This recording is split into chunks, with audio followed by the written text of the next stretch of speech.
मुश्किलात से बड़ी जिंदगी, जहाँ भूख और थकन थी मगर हिम्मत भी थी कि मेहनत और सब्र कभी ज़ाया नहीं जाते, और जो आज हारता है कल वही जीतने वाला होता है।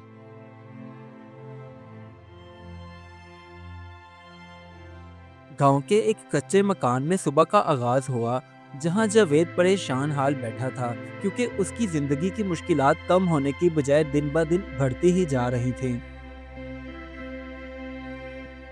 उसने अपने फटे पुराने कपड़ों की तरफ देखा और खुद से सवाल करने लगा, आखिर कब बदलेंगे मेरे दिन?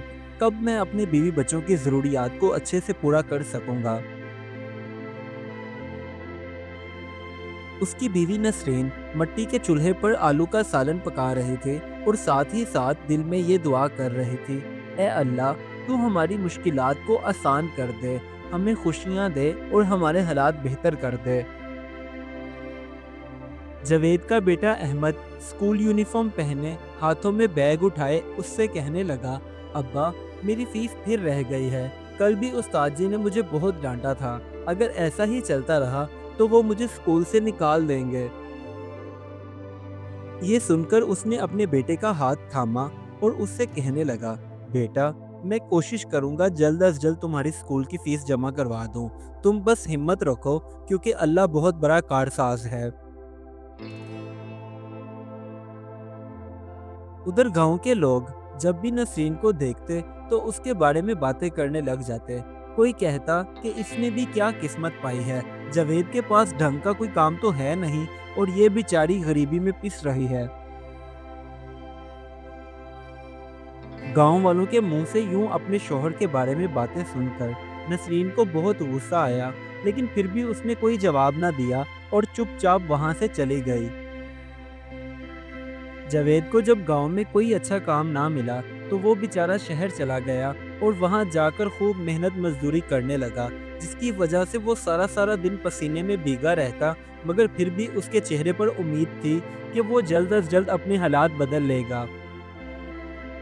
बिजली का बिल बर वक्त जमा ना करवाने की वजह से वापडा वालों ने आकर उनके घर की बिजली काट दी, जिसकी वजह से अहमद बेचारा रात को लालटेन की रोशनी में जागकर पढ़ाई करता, क्योंकि उसकी आंखों में कामयाब होने के ख्वाब थे।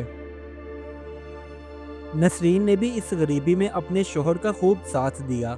उस बेचारी ने सिलाई मशीन पर गांव वालों के कपड़े सिलाई करना शुरू कर दिए, ताकि घर के खर्चों में वो जावेद का हाथ बटा सके और अपने बेटे की तालीम मुकम्मल करवा सके।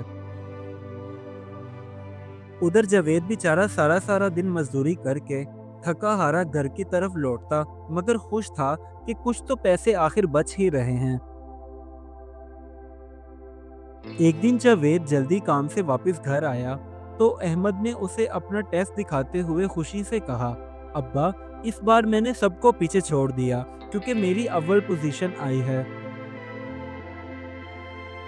ये सुनकर उसने जल्दी से अपने बेटे को गले लगाया और उसकी आंखों में खुशी के आंसू आ गए, क्योंकि अब उसे अच्छे से महसूस हो रहा था कि उसकी मेहनत रंग ला रही है। अगले दिन जब अहमद को स्कूल वालों की तरफ से अव्वल पोजीशन आने पर इनाम मिला तो गांव वाले देखकर हैरान रह गए और कहने लगे, जावेद निकम्मे का बेटा आखिर कामयाब कैसे हो गया? जब जावेद को ये बात पता चली कि उसके बेटे को स्कूल वालों ने अव्वल पोजीशन आने पर इनाम दिया है, तो वो गांव वालों के सामने फखर से मुस्कुराने लगा, जैसे सारी खुशियां उसे आज ही मिल गई हों। नसरीन ने भी अपने बेटे की कामयाबी की खूब खुशियां मनाई। उसने मिठाई मंगवाई और सारे गांव के बच्चों में बांटी। उसके बाद रात के वक्त सबने मिलकर लालटेन की रोशनी में दाल रोटी खाई, क्योंकि अब सबके दिल खुशी से भरे हुए थे। अब अहमद अगली क्लास के लिए खूब दिल लगाकर मेहनत से पढ़ाई करने लगा। उसके वालिदैन सुकून से उसे देखते, क्योंकि अब वो जानते थे कि मुस्तकबिल रोशन होने वाला है।